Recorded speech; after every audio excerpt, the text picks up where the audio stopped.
बिस्मिल्लाहिर्रहमानिर्रहीम। इय्याका नअबुदु व इय्याका नस्तईन। मेरे बुनेर के बाशऊर नौजवानों, बुजुर्गों और बच्चों, सबसे पहले इतनी गर्मी में जिस तरह का मैं आपका जज्बा और जुनून देख रहा हूं, मैं आपको सलाम करता हूं। मेरे तो 21 साल खेलों की ग्राउंडों के ऊपर गर्मी की आदत पड़ गई, लेकिन मैं आपको मानता हूं कि इस दोपहर की गर्मी में इस तरह आप जुड़े हुए और साथ साथ खड़े हैं। मैं आपके जज्बे को फिर से खराज तहसीन पेश करता हूं। अच्छा, मेरे बुनेर के बाशऊर लोगों,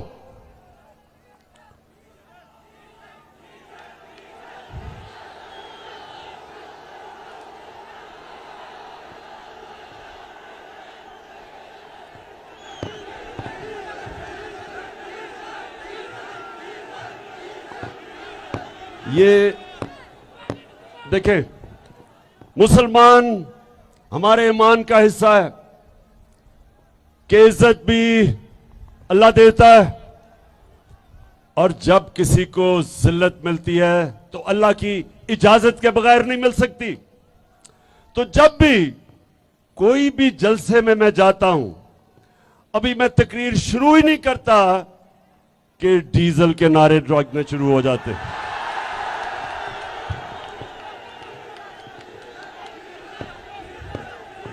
फजल रहमान, आप कभी भी तो आराम से बैठ के कभी बैठ के सोचे कि ये अल्लाह ने आपको इतनी जिल्लत दी क्यों है। दीन के नाम पे सियासत, और जिधर भी मौका मिले मुफाद परस्ती। इसलिए जिधर भी लोग जमा होते हैं और फजल रहमान को देखते हैं तो उनको डीजल याद आ जाता है। मेरे गयूर पाकिस्तानियों,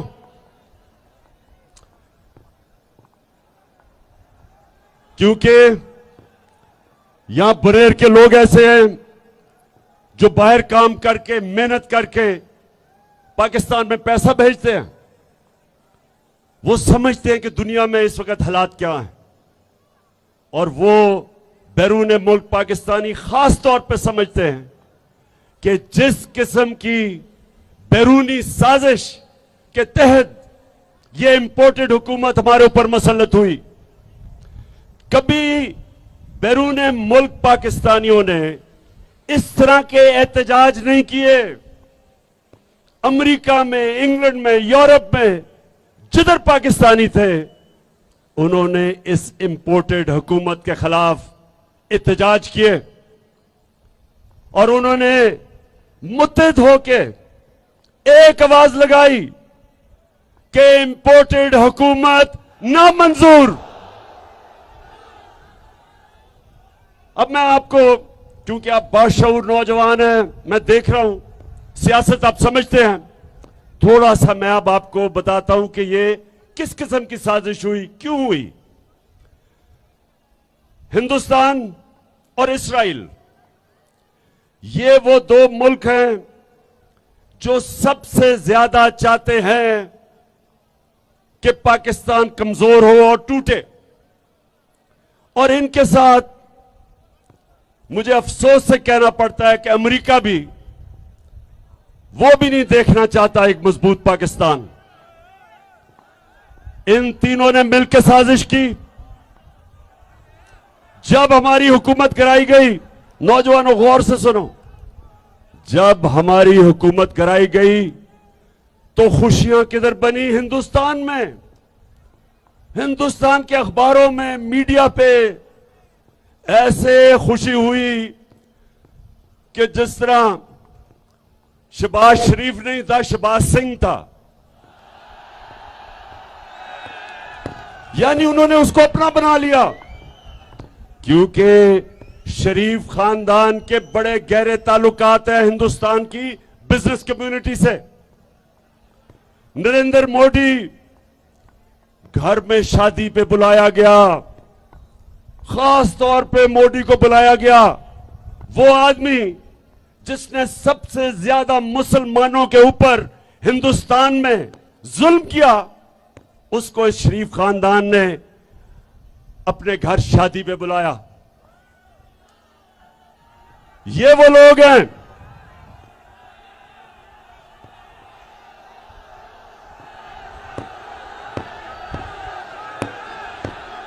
दिल के जिसका वादा है हम देखेंगे।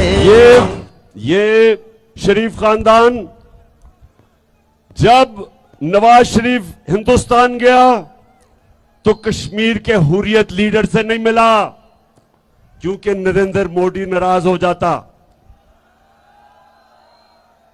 अपनी फौज को जब नरेंद्र मोदी पाकिस्तान के आर्मी चीफ को दहशतगर्द कह रहा था, तो साथ साथ यह भी कह रहा था कि नवाज शरीफ तो हमारा दोस्त है। और कभी नवाज शरीफ ने नरेंद्र मोदी के खिलाफ एक बात नहीं की। कुलभूषण यादव उसके मुंह से नहीं निकला। और ये वो लोग हैं जो आज हिंदुस्तान समझता है कि उनकी एक ऐसी हुकूमत आ गई कि बस अब पाकिस्तान कंट्रोल में आ गया। दूसरी तरफ आसिफ जरदारी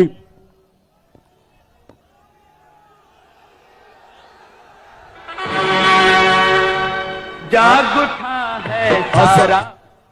आसिफ जरदारी इस मुल्क की बहुत बड़ी बीमारी, और उसको बीमारी क्या है? पैसे की बीमारी है। वो पैसा देखता है तो उसका जिस्म कांपना शुरू हो जाता है, उसकी कांपें टांगनी शुरू हो जाती है। तो जरदारी उधर नवाज शरीफ और इसका खानदान ये इस साजिश का हिस्सा बने, और इन्होंने अमेरिका के साथ मिलके उनके एक डोनाल्ड लू, उनके एक अंडर सेक्रेटरी ऑफ स्टेट ने पाकिस्तान के एम्बेसडर को हुक्म किया कि इमरान खान को वजारत उज़्मा से हटाओ, नहीं तो हम तुम्हारे से अच्छे ताल्लुकात नहीं रखेंगे, बल्कि धमकी दी। और साथ ये कहा कि अगर तुम इमरान खान को हटा दोगे तो हम, क्योंकि पीछे चेरी ब्लॉसम बूट पॉलिश आएगा, तो हम बड़े खुश होंगे और माफ कर देंगे। महकूमों के पांव तले। तो मेरे बजौड़ के बाशऊर लोगों, अब मेरी गौर से बात सुनो, गौर से सुननी है आपने बात कि हुआ क्या इस मुल्क के साथ, हमारे मुल्क के साथ हुआ क्या है। बनेर बनेर बनेर बनेर बनेर बनेर माशाअल्लाह, बड़े बाशऊर लोग माशाअल्लाह। एक एक चीज जानते हो, एक एक चीज मैं नोटिस कर रहा हूं, जो मैं बातें कह रहा हूं आपको समझ आ रही है। अच्छा अब सुने, हुआ क्या फिर? उनको वो मुरासला भेजता है 7 मार्च को, डोनाल्ड लू जो बात करता है हमारे एम्बेसडर से अमेरिका में, 7 मार्च को वो लिखा जाता है। 8 मार्च को अदम एतमाद की तहरीक इस्लामी में दाखिल होती है, और देखते देखते हमारे जो इत्तेहादी हैं उनको भी याद आ जाता है कि ओहो, तहरीक इंसाफ तो बड़ी बुरी पार्टी है। और साथ लोटे भी 20 लोटे गायब हो जाते हैं।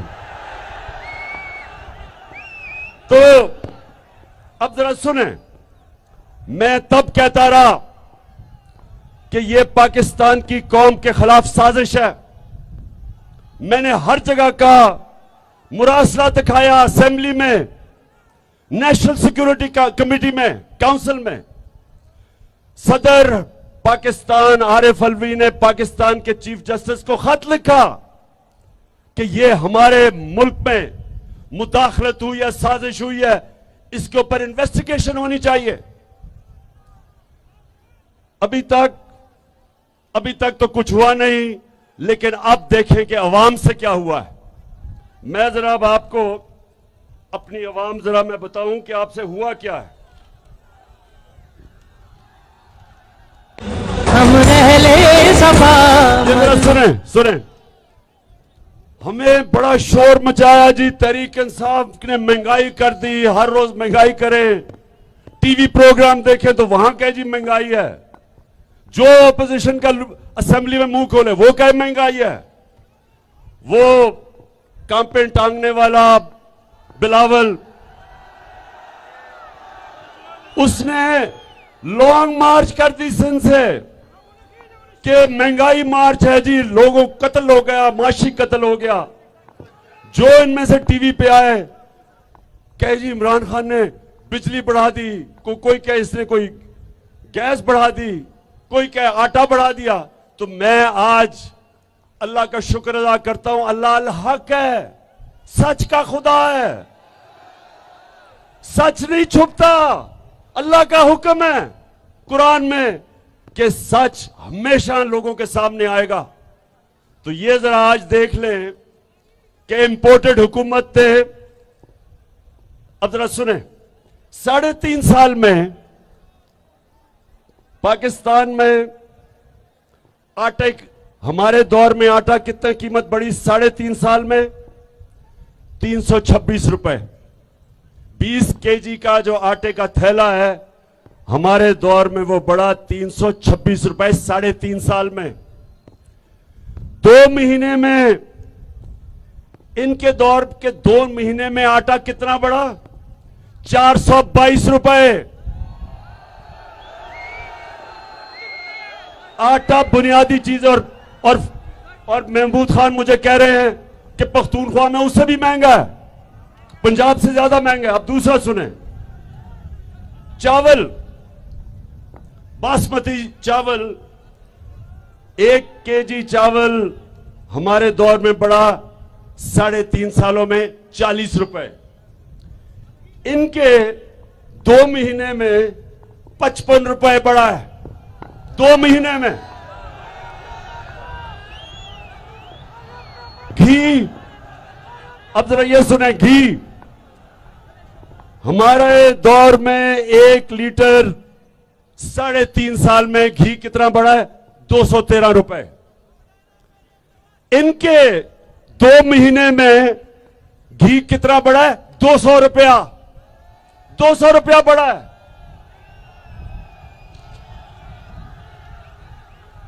200 रुपए पर केजी। हाँ, केजी। अच्छा जी, आगे आ जाए।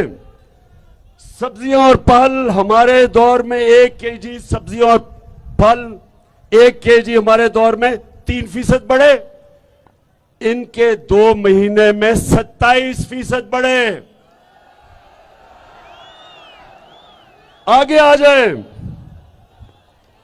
अब जरा ये सुने, पेट्रोल 1 लीटर हमारे 3.5 साल में 56 रुपए 90 पैसे बढ़ा 3.5 सालों में। इनके 2 महीने में कितना बढ़ा है? 60 रुपए। 60 रुपए बढ़ गया 2 महीने में। लेकिन एक लीटर फजल रहमान कितना बढ़ा है? हमारे जमाने में 1 लीटर फजल रहमान 50 रुपए 70 पैसे बढ़ा है। इनके 2 महीने में 60 रुपया फजल रहमान बढ़ गया। और ये जो अभी मेरी कौम को इन गर्मी में, जो अब एक तो लोड शेडिंग है, इंतहा की लोड शेडिंग है, लेकिन अब जो असल लोगों के ऊपर जो बिजली की कीमत का बम फटने लगा है, वो आप जरा सुन लें। हमने अपने 3.5 साल में 1 यूनिट बिजली 6 रुपए बढ़ाई, 6 रुपए। इन्होंने 2 महीने में बिजली 10 रुपए बढ़ाई है यूनिट।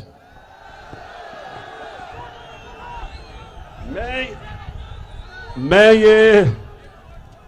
ये इसलिए अपनी कौम को बता रहा हूं कि ये जो तेल और डीजल, ये हमने भी बढ़ा, हमारे ऊपर भी आईएमएफ ने प्रेशर डाला था।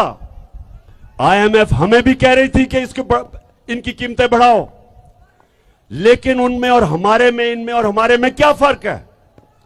इनकी जो लीडरशिप है वो बाहर बैठी हुई है, पैसा बाहर है, घर बाहर है, जायदाद बाहर है, बिजनेस बाहर है, बच्चे बाहर हैं।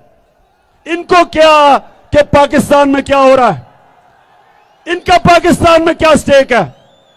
उनको क्या फर्क पड़ता है कि यहां लोग महंगाई के समुद्र में डूबेंगे? इनको क्या फर्क पड़ता है कि जब 1 लीटर डीजल और पेट्रोल 60 रुपए का बढ़ेगा 8 दिनों में, तो क्या आम आदमी की जिंदगी के ऊपर सिर्फ यही नहीं कि आपकी ट्रांसपोर्ट पे फर्क पड़ेगा, इसका हर चीज पे फर्क पड़ेगा। इसका बिजली के ऊपर, हर चीज के ऊपर पेट्रोल और डीजल का फर्क पड़ेगा, जिसकी वजह से हमने, जब हमें आईएमएफ ने कहा कि बिजली की कीमत बढ़ाओ, पेट्रोल और फजल रहमान की, तो हमने क्या किया? हमने आईएमएफ की कहने पे बजाय बढ़ाने के, हमने 10 रुपए लीटर कीमत कम की। हमने और जगह से पैसा निकाला, हमने अपने लोगों को रिलीफ दिया, महंगाई से बचाया, बिजली की कीमत रोकी बढ़ने से, अपनी और चीजें काटी, पेट काट के अवाम को बचाया, क्योंकि हमारा जीना मरना पाकिस्तान में है। इमरान खान ने बाहर कमाई की, मैं बाहर क्रिकेट खेलता था, मैंने बाहर कमाई की, सब कुछ बेच के मेरा सब कुछ पाकिस्तान में, जीना मरना पाकिस्तान में है।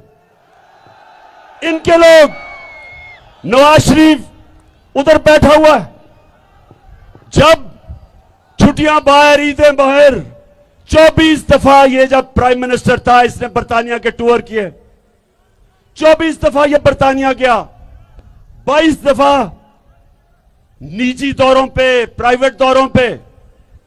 आसिफ जरदारी 50 दफा दुबई प्राइवेट दौरे किए उसने। इमरान खान ने एक प्राइवेट दौरा नहीं किया, क्योंकि मेरा घर पाकिस्तान है। तो ये लोगों को, इनको पाकिस्तान का कितना फिक्र होगी, ये देख लें। ये जो इन्होंने महंगाई का बम फटवा, एटम बम फेंका है, इनको क्या फिक्र है? ये हैं अमेरिका के गुलाम, ये आईएमएफ के गुलाम हैं, ये बाहर से डिक्टेशन लेते हैं, ये सारे फैसले करते हैं जो इनको बाहर से हुक्म मिलता है, क्योंकि इनका पैसा जब बाहर पड़ा हो। तो बुनेर के नौजवानों, ये सुन लो, अगर मेरा भी पैसा बाहर पड़ा होता तो मैं इनके सामने एब्सोल्युटली नॉट ना कहता, क्योंकि रूसियों का आज ताल्लुकात खराब है अमेरिका के रूसियों से। उनके रूसियों के बड़े बड़े अमीर लोगों की जायदादें जब्त कर रहे हैं, उनके बैंक अकाउंट जब्त कर रहे हैं। तो ये भी, इनको भी डर है, जरदारी और शरीफ को, इन दोनों खानदानों को, कि इन्होंने अरबों रुपया इस मुल्क का चोरी करके जो बाहर रखा हुआ है, ये कभी इनके सामने बात नहीं कर सकते। जब इनके दौर में 2008 से लेके 2018 तक 400 ड्रोन अटैक्स हुए पाकिस्तान पे, 400 ड्रोन अटैक, बेकसूर लोग मारे गए, औरतें बच्चे मारे गए, अमेरिका की जंग भी लड़ रहे हैं, और वो हमारे ऊपर ही ड्रोन अटैक कर रहे हैं। ये दुनिया की तारीख में कभी नहीं हुआ। लेकिन ये दो, एक दफा इनके मुंह से नहीं निकला कि ये सारे इंसानी हकूक के खिलाफ है, ये इंटरनेशनल लॉज के खिलाफ है कि आप फैसला करें दहशतगर्द कौन है और आप ही मार दें। मैं बार बार बताता हूं कि हमारा बड़ा दहशतगर्द लंदन में 30 सालों से बैठा हुआ है। कौन है वो? पूछ रहा हूं, कौन है वो जो अजीब अजीब बातें करने वाला है, जिसने सबसे ज्यादा कत्ल करवाया अल्ताफ हुसैन ने कराची में, आज लंदन में बैठा हुआ 30 साल से। क्या बरतानिया हमें इजाजत देगा कि हम ड्रोन मार दें? कभी इजाजत नहीं देगा, क्योंकि वो कहेगा हमारे मुल्क का कानून ये कहता है कि अदालत में पहले साबित करो वो दहशतगर्द है। और हमारे मुल्क में 400 ड्रोन अटैक करके वो लोगों को इन्होंने मारा। देहातों के अंदर बम फट रहा है, कौन नीचे मर रहा है किसी को नहीं पता। जो मरता था, क्योंकि ये साथ मिले हुए थे उनके, हर कोई को दहशतगर्द कह देते थे, कभी तफ्तीश नहीं हुई। और जब बम फटता है तो उसमें तो टुकड़े हो जाते हैं इंसानों के, कैसे पता है कौन मरता है? और ये दो सरबरा जरदारी और नवाज शरीफ एक दफा इन्होंने इसकी मजम्मत नहीं की, क्योंकि ये पैसे के गुलाम है और पैसा बाहर पड़ा है। और इसलिए ये फैसले जो किए इन्होंने, ये जो फैसले किए हैं, बुनेर के नौजवानों ये सुन लो, ये कोई फैसला नहीं करता जिसको अपनी कौम की दर्द होती है। कभी कोई ऐसे फैसले 60 रुपए लीटर आप एक हफ्ते के अंदर बढ़ा दें और आप सोचे ही ना कि आम आदमी का क्या हाल होगा, तनख्वाहदार का क्या हाल होगा, और ऊपर से बिजली डबल कर दें। आप समझते हैं कि क्या इनके पास भी वो बाहर स्विस बैंक अकाउंट में और ओवरसीज ऑफशोर अकाउंट्स में पैसे पड़े हैं आपकी तरह? क्योंकि यहां जब रुपया गिरता है तो इनकी दौलत में इजाफा हो जाता है, क्योंकि इनकी दौलत डॉलर्स में है, बाहर पड़ी है, डॉलर में इजाफा हो जाता है, दौलत बढ़ जाती है, पाकिस्तानी गरीब हो जाते हैं। तो मेरे बुनेर के नौजवानों, जरा एक और चीजें मैं आपको बताऊं। अल्लाह का करम, अल्लाह का करम क्या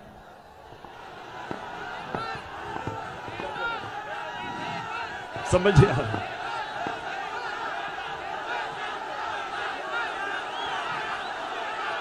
अच्छा, ये तो मैंने आपको महंगाई बता दी। अब जरा गौर से, क्योंकि आप शऊर वाले नौजवान हो, बड़े गौर से सुनो कि हमारी माइशत को क्या हुआ है। बुनेर, ये जरा नौजवानों सुनना है आपने। जब हमारी हुकूमत थी, आखिरी 2 सालों में पाकिस्तान की दौलत में जो इजाफा हुआ, इसके बावजूद कि पाकिस्तान में कोरोना, बल्कि दुनिया में कोरोना तबाही मचा रहा था, कोरोना वायरस की वजह से दुनिया में तबाही थी, और इसके बावजूद कि जो हमें हुकूमत मिली थी वो बैंकरप्ट हुई थी, पैसा ही नहीं था, खजाना खाली था। उस दौर में हमें हुकूमत मिली, ऊपर से कोरोना आ गया। सुने जरा, आखिरी 2 साल में अल्लाह का करम है, इंसान कोशिश करता है, कामयाबी तो अल्लाह देता है। आखिरी 2 सालों में पाकिस्तान की जो दौलत का में इजाफा हुआ, जीडीपी ग्रोथ रेट जैसे कहते हैं, 5.6% था तीसरे साल में, और चौथे साल में 6% इजाफा था। यह समझ जाएं कि हमारी तारीख में यह तकरीबन सबसे वो दौर था जिधर सबसे ज्यादा इजाफा हुआ दौलत में। इस दौर में हमने जो किसानों की मदद की, हमारी जो 5 बड़ी फसलें हैं उनमें रिकॉर्ड पैदावार हुई, क्योंकि हमने किसानों को पैसा पूरा दिलवाया। जो गन्ने के किसान थे उनको बेचारों को पैसा नहीं मिलता था, शुगर माफिया इजाफा था। यह समझ जाएं कि हमारी तारीख में करीबन सबसे वो दौर था जिधर सबसे ज्यादा इजाफा हुआ दौलत में। इस दौर में हमने जो किसानों की मदद की, हमारी जो 5 बड़ी फसलें हैं उनमें रिकॉर्ड पैदावार हुई, क्योंकि हमने किसानों को पैसा पूरा दिलवाया। जो गन्ने के किसान थे उनको बेचारों को पैसा नहीं मिलता था, शुगर माफिया इजाफा था। ये समझ जाएं कि हमारी तारीख में करीबन सबसे वो दौर था जिधर सबसे ज्यादा इजाफा हुआ दौलत में। इस दौर में हमने जो किसानों की मदद की, हमारी जो 5 बड़ी फसलें हैं उनमें रिकॉर्ड पैदावार हुई, क्योंकि हमने किसानों को पैसा पूरा दिलवाया। जो गन्ने के किसान थे उनको बेचारों को पैसा नहीं मिलता था, शुगर माफिया इजाफा था। ये समझ जाएं कि हमारी तारीख में करीबन सबसे वो दौर था जिधर सबसे ज्यादा इजाफा हुआ दौलत में। इस दौर में हमने जो किसानों की मदद की, हमारी जो 5 बड़ी फसलें हैं उनमें रिकॉर्ड पैदावार हुई, क्योंकि हमने किसानों को पैसा पूरा दिलवाया। जो गन्ने के किसान थे उनको बेचारों को पैसा नहीं मिलता था, शुगर माफिया इजाफा था। ये समझ जाएं कि हमारी तारीख में करीबन सबसे वो दौर था जिधर सबसे ज्यादा इजाफा हुआ दौलत में। इस दौर में हमने जो किसानों की मदद की, हमारी जो 5 बड़ी फसलें हैं उनमें रिकॉर्ड पैदावार हुई, क्योंकि हमने किसानों को पैसा पूरा दिलवाया। जो गन्ने के किसान थे उनको बेचारों को पैसा नहीं मिलता था, शुगर माफिया इजाफा था। ये समझ जाएं कि हमारी तारीख में करीबन सबसे वो दौर था जिधर सबसे ज्यादा इजाफा हुआ दौलत में।